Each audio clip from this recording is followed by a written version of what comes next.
एक बीमार कुत्ता जिसे हर कोई तुच्छ समझता था, लेकिन मैंने उसे बहुत संभाला और उस पर भारी रकम खर्च की। रास्ते से गुजरने वाले लोग मुझ पर हंसते थे, लेकिन यह साधारण दिखने वाला कुत्ता दुनिया बदलने और राक्षसों के आक्रमण के बाद एक नरक श्वान में बदल गया। मैंने डेमन आई सिस्टम को जागृत किया, जिससे मुझे छुपी हुई प्रतिभाएं दिखने लगीं। इस शक्ति के साथ मैंने अनदेखे छोटे जीवों को पागलों की तरह इकट्ठा करना शुरू कर दिया। एक छोटी सी सांप जिसे बाकी लोग सिर्फ पालतू मानते थे, मेरे हाथों में मेदूसा में बदल गई। एक छोटी छिपकली जो गुफा में रहती थी, उसने मुझसे अनुबंध किया और आग उगलने वाली गॉडजिला बन गई। यहाँ तक कि एक साधारण सा चूजा भी फीनिक्स में बदल गया। यहाँ स्थानांतरित होने और अपनी यादों के साथ जुड़ने के बाद मुझे समझ आ गया कि यह दुनिया कैसी है। जैसे ही मैं सोच रहा था कि मजबूत शुरुआत कैसे करूं, अचानक मेरा फोन बज उठा। शियाओ यू, इस वीकेंड घर आना, मैंने तुम्हारे लिए कुछ अच्छा बनाया है खाने के लिए। मैंने लाचार होकर जवाब दिया, दीदी मैं इस हफ्ते घर नहीं आ रहा हूँ, मुझे 3 दिन बाद होने वाली राष्ट्रीय परीक्षा की तैयारी करनी है। जब मैं पास कर लूंगा तब घर आकर तुम्हारे साथ जश्न मनाऊंगा। मुझे अभी कुछ और काम निपटाना है, चलो रखता हूँ। तू बदमाश, तूने सच में मुझ पर फोन काट दिया। शियाओ रुओशू ने फोन रखने के बाद गंभीर चेहरा बना लिया और एक लंबी सांस ली। मूर्ख लड़के, माँ ने जो ड्रैगन सील तुम पर लगाई है उसके साथ तुम कभी भी बीस्ट टेमर कैसे बन सकते हो। दिन की कक्षाएं खत्म होने के बाद मैं स्कूल से बाहर निकला और एक बीस्ट शॉप गया। जब मैंने दाम देखे तो मेरी आंखें फटी की फटी रह गईं। यहाँ तक कि सबसे सस्ता भी 10,000 से ज्यादा गोल्ड कॉइन्स का था। गरीब परिवार से होने के कारण मैं इसे बिल्कुल भी खरीद नहीं सकता था। मैंने एक लंबी सांस ली और जाने के लिए तैयार हो गया। तभी दुकान के मालिक ने एक कुत्ते जैसी बीस्ट बाहर फेंक दी। वह गुस्से में चिल्लाया, बेकार जानवर है, इसकी नस्ल भी घटिया है, यह रोज मुझसे ज्यादा खाता है, इसमें कोई भी कीमत नहीं है, अब खुद ही अपना इंतजाम कर, दफा हो जा। मैंने अपनी डेमन आई सक्रिय की और उस जानवर को देखा। पता चला उसमें एक छुपी हुई नस्ल थी। तो मैंने मालिक से पूछा, बॉस आप इस जानवर को अब नहीं रखना चाहते? मालिक ने ठंडे स्वर में कहा, हाँ ये तो बस एक घटिया नस्ल का विंडहाउंड है, कौन मूर्ख इसे खरीदेगा। फिर वह वापस बीस्ट शॉप के अंदर चला गया। मैं मुस्कुराया और अपनी नाक खुजलाई। मेरे लिए खजाना पाने का मौका आ गया था। मैंने एक सॉसेज उठाई और उसके पास चला गया। विंडहाउंड ने उसकी खुशबू सूंघी और लार टपकाने लगा। वह अपनी पूंछ जोर जोर से हिलाने लगा। ये देखकर मैंने थोड़ा सा खून टपकाया और उससे अनुबंध पूरा कर लिया। जब मैंने विंडहाउंड के छुपे हुए आंकड़े देखे तो मैं भी हैरान रह गया। उसके अंदर एक एपिक स्तर की हेल ब्लड लाइन थी। मैंने सिस्टम स्टोरेज खोला और विंडहाउंड को एक ब्लड लाइन अवेकनिंग क्रिस्टल खिलाया। जैसे ही मैं उसके जागने का इंतजार कर रहा था, मेरे पीछे से एक आवाज आई, अरे देखो कौन आया है, उम्मीद नहीं थी कि तुम होगे। सुजा बीस्ट हॉल से बाहर आया। उसके बगल में एक तेंदुआ था जो काले धुएं से ढका हुआ था। उसने घमंडी मुस्कान के साथ कहा, देख रहे हो, जिस बीस्ट से मैंने अनुबंध किया है वह रेड आइड ब्लैक पैंथर है। अब से 3 दिन बाद होने वाली नेशनल परीक्षा में तो मैं आंख बंद करके भी बेलिंग अकादमी में दाखिला ले सकता हूँ। मैंने उसे नजरअंदाज किया और जाने की तैयारी करने लगा, लेकिन अचानक मेरे दिमाग में एक आवाज गूंजी। मिशन ट्रिगर हुआ, चिंगलोंग अकादमी में दाखिला लो। मिशन इनाम, एक डार्क एट्रीब्यूट फ्यूजन क्रिस्टल। मैंने मुस्कुराते हुए सुजा से कहा, चूंकि तुम बेलिंग अकादमी में आवेदन कर रहे हो, मैं चिंगलोंग अकादमी में आवेदन करूंगा, जो तुम्हारी अकादमी से एक स्तर ऊपर है। सुजा हैरान रह गया। चिंगलोंग अकादमी दुनिया की शीर्ष 4 अकादमियों में से एक है, और तुम्हें लगता है कि वह निम्न स्तरीय विंडहाउंड तुम्हें चिंगलोंग अकादमी में दाखिला दिला देगा? क्या तुम्हारा दिमाग खराब हो गया है? इतनी जल्दी मत बोलो, 3 दिन बाद देखेंगे। ये कहने के बाद मैं वहां से चला गया और वापस स्कूल चला गया। अगले दिन यह खबर कि मैं चिंगलोंग अकादमी में आवेदन कर रहा हूँ पूरे कैंपस में फैल गई। मेरे होमरूम टीचर लियू काई मेरे पास आए और बोले, शियाओ शिंगयू, ये मजाक बंद करो, अगर ये मजाक बन गया तो स्कूल की बेइज्जती होगी। मिस्टर लियू, आप एक कदम देर से आए हैं, मैंने पहले ही आवेदन पत्र भर दिया है। लियू काई ने फॉर्म पर एक नजर डाली। उनका चेहरा गुस्से से काला पड़ गया। तभी जियांग लीना मेरे पास आई। वह 2.5 साल तक मेरी गर्लफ्रेंड रही थी, लेकिन अब उसकी आंखों में ठंडापन था। उसने घृणा से मेरी ओर देखा और कहा, शियाओ शिंगयू, चलो ब्रेकअप कर लेते हैं, तुम्हारे जैसे जोकर को मेरा बॉयफ्रेंड होने का हक नहीं है। ये सुनकर मैंने बिल्कुल भी हिचकिचाहट नहीं दिखाई, मैंने तुरंत ही मान लिया। जियांग लीना हैरान रह गई। उसे उम्मीद नहीं थी कि मैं इतना शांत रहूंगा। फिर उसने सबके सामने मेरी बेइज्जती की ओर चली गई। मैंने अपने आसपास हंसते हुए सहपाठियों को नजरअंदाज कर दिया। 3 दिन में सबको पता चल जाएगा कि असली जोकर कौन है। जल्द ही 3 दिन बीत गए। यह राष्ट्रीय परीक्षा का पहला दिन था। मैं मूल्यांकन स्थल पर जल्दी पहुंच गया था। बाकी उम्मीदवार मुझे देख रहे थे, जैसे मेरी असफलता का इंतजार कर रहे हों। जैसे ही उद्घोषणा हुई, मूल्यांकन औपचारिक रूप से शुरू हो गया। मैं अकेला ही चिंगलोंग अकादमी के परीक्षक के पास गया। चेन चिनियन ने मेरी ओर देखा और पूछा, तुम शियाओ शिंगयू हो? सही। तुम्हें अच्छे से सोच लेना चाहिए। पिछले 5 सालों में 8 छात्रों ने चिंगलोंग अकादमी में आवेदन किया था, हर एक असफल रहा। चेन चिनियन का मतलब साफ था, वह चाहता था कि मैं पीछे हट जाऊं। मिस्टर चेन, मैं चिंगफेंग सिटी का पहला छात्र बनूंगा जिसे चिंगलोंग अकादमी में प्रवेश मिलेगा। चेन चिनियन ने एक आह भरी और कुछ नहीं कहा। इसी समय अन्य 20 अकादमियों ने परिणामों की घोषणा शुरू कर दी। सुजा सफलतापूर्वक बेलिंग अकादमी में दाखिल हो गई। जियांग लीना की प्रतिभा थोड़ी कमजोर थी, लेकिन फिर भी उसे लांघिया अकादमी ने स्वीकार कर लिया। वे दोनों भीड़ में खड़े होकर मेरा मजाक उड़ते देखने का इंतजार कर रहे थे। मैंने चेन चिनियन की ओर मुड़कर कहा, मिस्टर चेन, मैं तैयार हूं। चेन चिनियन ने मुझे याद दिलाया, शियाओ, पहले मैं यह स्पष्ट कर दूं, चिंगलोंग अकादमी के प्रवेश मानक बहुत सख्त हैं। तुम्हारी स्पिरिट पावर 800 से ऊपर होनी चाहिए और तुम्हारे बीस्ट की ब्लड लाइन कम से कम एलीट ग्रेड की होनी चाहिए। ठीक है मिस्टर चेन, मैं समझ गया। चलिए शुरू करते हैं। चेन चिनियन ने सिर हिलाया और स्पिरिट टेस्टर को सक्रिय कर दिया। शियाओ, अपना हाथ सेंसर पर रखो। मैंने सिर हिलाया और अपनी स्पिरिट पावर छोड़ दी। तुरंत ही डिवाइस पर नंबर पागलों की तरह बढ़ने लगे। वे सीधे 800 के पार चले गए। आखिरकार ये 1200 पर आकर रुका। वहां मौजूद हर उम्मीदवार और परीक्षक हैरान रह गए, लेकिन मैंने बिल्कुल भी प्रतिक्रिया नहीं दी। यह सब ठीक वैसा ही था जैसा मैंने उम्मीद की थी। चेन चिनियन के होश में आते ही उन्होंने फिर से मुझ पर ध्यान केंद्रित किया और कहा, अब दूसरी परीक्षा, बीस्ट ब्लड लाइन क्वालिटी। उम्मीदवार शियाओ शिंग्यू, अपना बीस्ट बुलाओ। मैंने अपना दायां हाथ उठाया और मेरी बीस्ट क्रेस्ट चमक उठी। अगले ही पल जमीन पर एक खून लाल आकृति उभर आई। एक विशाल काला भेड़िया सबकी आंखों के सामने प्रकट हुआ। बीस्ट टेस्टर ने परिणाम दिखाया। ब्लड लाइन स्तर epic grade hello blood line. जैसे ही डेटा घोषित हुआ, पूरा स्थान शोर से गूंज उठा। हर किसी के चेहरे पर हैरानी छा गई थी। सुजा पूरी तरह से स्तब्ध रह गया था। उसके चेहरे पर अविश्वास साफ झलक रहा था। लंबी चुप्पी के बाद आखिरकार चेन चिनियन ने बोलना शुरू किया। उम्मीदवार शियाओ शिंग्यू पास हो गया है। उसे छिंगलोंग अकादमी का प्रवेश पत्र और 1 स्टार बीस्ट टेमर बैच जारी करें। जल्द ही मैं ऑनलाइन ट्रेंड करने लगा। लोग मुझे एक ऐसे जीनियस कहने लगे जिसकी प्रतिभा ये परिवार की ये शुआंगनिंग के बराबर थी। चेन चिनियन मेरे पास आए, मेरे कंधे पर हाथ रखा और बोले, शियाओ, मैं छिंगलोंग अकादमी में तुम्हारा इंतजार करूंगा। चेन चिनियन के जाने के बाद मैं जितनी जल्दी हो सका घर की ओर दौड़ा ताकि अपनी बहन को यह खुशखबरी सुना सकूं। घर जाते समय मैंने संतुष्टि के साथ हेलविंड वुल्फ को देखा। यह सब ब्लड लाइन अवेकनिंग क्रिस्टल की वजह से हुआ, जिससे विंड हाउंड के अंदर छुपी हुई रक्तरेखा सक्रिय हो गई थी। इसी समय सिस्टम का नोटिफिकेशन फिर से बज उठा। बधाई हो, सिस्टम मिशन पूरा हुआ। सफलतापूर्वक छिंगलोंग अकादमी में प्रवेश मिला। इनाम, एक डार्क एट्रीब्यूट फ्यूजन क्रिस्टल। मैंने सिस्टम स्टोरेज खोला और क्रिस्टल को देखा। यह क्रिस्टल शैडो एट्रीब्यूट वाले जानवरों को फ्यूज करने में मदद करता। हेलवुल्फ के पास पहले ही विंड और फायर एट्रीब्यूट थे। मैं मुस्कुरा उठा। ब्लैकविंड, तुम भाग्यशाली हो। मेरे अगले बीस्ट कॉन्ट्रैक्ट तक सब कुछ तुम्हें ही मिलेगा। उत्साहित होकर वह मेरे चारों ओर घूमने लगा। उसकी पूंछ तो जैसे आसमान की ओर इशारा कर रही थी। चलो ब्लैकविंड, जल्दी घर चलते हैं और अपनी बहन को यह खुशखबरी सुनाते हैं। लेकिन जब मैं अपने अपार्टमेंट कॉम्प्लेक्स पहुंचा, मेरे चेहरे की मुस्कान एकदम से जम गई। पूरा इलाका आग की लपटों से घिरा हुआ था। हवा में खून की गंध घुली हुई थी। एक विशाल जहरीला बिच्छू कॉम्प्लेक्स में घुस आया था। जैसे ही इमारत गिरने वाली थी, शियाओ रोसू लड़खड़ाते हुए बाहर निकली। उसके पीछे वही विशाल जहरीला बिच्छू था। मैंने तुरंत ब्लैकविंड को हमला करने का आदेश दिया। पल भर में बिच्छू का खोल फट गया। फिर वह जोर से जमीन पर आ गिरा।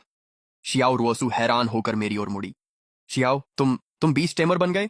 हाँ, मैं छिंगलोंग अकादमी में दाखिल हो गया हूं। अब से मैं तुम्हें बेहतर जिंदगी दूंगा। टिंग, सिस्टम की सूचना की आवाज आई। बधाई हो होस्ट, आपने एक राक्षस को मार गिराया। इनाम मिला, समझ बढ़ाने वाला एक औषधि की बोतल। यह औषधि किसी भी बीस्ट की समझ को काफी बढ़ा देती है। विवरण पढ़ने के बाद मैं बिच्छू की लाश के पास चला गया। मैंने हरे रंग का मॉन्स्टर कोर उठाया और उसे ब्लैकविंड को यूं ही फेंक दिया ताकि वह उसे अवशोषित कर सके। फिर मैं अपनी बहन के पास गया और पूछा, दीदी क्या हुआ? आप क्यों परेशान दिख रही हैं? मैं छिंगलोंग अकादमी में दाखिल हो गया हूँ। क्या आप खुश नहीं हैं? शियाओ रूशू ने अपने जज्बात संभाले और मुस्कुरा दी। मैं तुम्हारे लिए खुश क्यों नहीं होंगी? ये सुनकर मैं उलझन में पड़ गया। आज मेरी बहन में कुछ अजीब सा लग रहा था। वह साफ तौर पर जबरदस्ती मुस्कुरा रही थी। ऐसा लग रहा था जैसे उसे मेरे बीस्ट टेमर बनने से कोई दिक्कत हो। लेकिन मैंने अपनी शंका जाहिर नहीं की। मैं जर्जर अपार्टमेंट की ओर मुड़ा और बोला, हम अभी कोई नया घर नहीं ले सकते। चलो कुछ दिन होटल में ही रुकते हैं। अपनी बहन को होटल ले जाने के बाद मैं थककर बिस्तर पर गिर पड़ा और बोला, स्कूल शुरू होने में 1 हफ्ता है, फिलहाल यहीं रुकते हैं। इसके बाद मैं तुरंत सो गया। उस रात देर से जब मैं सो रहा था, एक आकृति मेरी ओर बढ़ी। वह शियाओ रुओशू थी। उसने धीरे धीरे कंबल उठाया और मेरी पाजामा खोल दी। मेरी पीठ पर मुहर को देखते हुए उसने कहा, ड्रैगन का श्राप अभी भी यहीं है। मुहर में बिल्कुल भी ढील नहीं आई तो फिर शियाओ यू जानवरों से अनुबंध कैसे कर सकती है? जितना ज्यादा शियाओ रोशू ने सोचा, वह उतनी ही उलझन में पड़ती गई। फिर वह बाहर गई और किसी को फोन किया और जो कुछ हुआ था वह सब बता दिया। लंबी चुप्पी के बाद दूसरी तरफ से जवाब आया, लगता है किस्मत ने यह तय किया है। चूंकि यह हो चुका है, इसमें दखल मत दो। जब वह छिंगलोंग अकादमी जाएगा तो बस उसे चुपचाप चेतावनी दे देना। याद रखना, उसे कभी भी ये परिवार की किसी महिला को छूना नहीं चाहिए। आदेश मिलने के बाद शियाओ रोशू ने सिर हिलाया। उसने फोन काट दिया और होटल लौट आई। जल्द ही पंजीकरण का दिन आ गया। मैं अपनी बहन को लेकर छिंगलोंग अकादमी जाने वाली ट्रेन में चढ़ गया। पूरा दिन सफर करने के बाद हम ड्रैगन शैडो सिटी पहुंचे, जहां छिंगलोंग अकादमी स्थित थी। अकादमी पहुंचने के बाद मैंने जल्दी से नामांकन की प्रक्रिया पूरी कर ली। डॉर्म की चाबी लेने जाते समय मेरी मुलाकात मिस्टर चेन से हो गई। चेन चियानन ने मुझे देखा और कहा, शियाओ, हम फिर मिल गए। कितनी अजीब बात है, मुझे उम्मीद नहीं थी कि तुम्हें मेरी क्लास में ही रखा जाएगा। थोड़ी बातचीत के बाद चेन चियानन ने मुझे 2 डॉर्म की चाबियां दे दी। मैंने हैरानी से पूछा, मिस्टर चेन, ये दूसरी चाबी किसके लिए है? अकादमी के सामने एक फैमिली अपार्टमेंट है। यह सुनकर मैं बहुत खुश हुआ। बहुत अच्छा, अब मेरी बहन को किराया नहीं देना पड़ेगा। शियाओ, पहले अपने परिवार को वहां बसा दो। याद रखना, आज दोपहर 3 बजे स्कूल के मैदान में इकट्ठा होना है। फ्रेशमैन ओपनिंग सेरेमनी के लिए देर मत करना। मैंने सिर हिलाया, फिर मुड़कर कैंपस से बाहर चला गया। अपार्टमेंट पहुंचने के बाद मैंने अपनी बहन को वहां बसा दिया। फिर मैंने ब्लैकविंड के लिए कुछ औषधियां खरीदने की तैयारी की। मैं ब्लैकविंड को लेकर एक बीस्ट शॉप गया। दुकान की मालकिन एक बेहद खूबसूरत युवती थी। ड्रैगन शैडो सिटी में हर कोई उसे लू सान्यांग कहकर बुलाता था। क्या चाहिए आपको हैंडसम?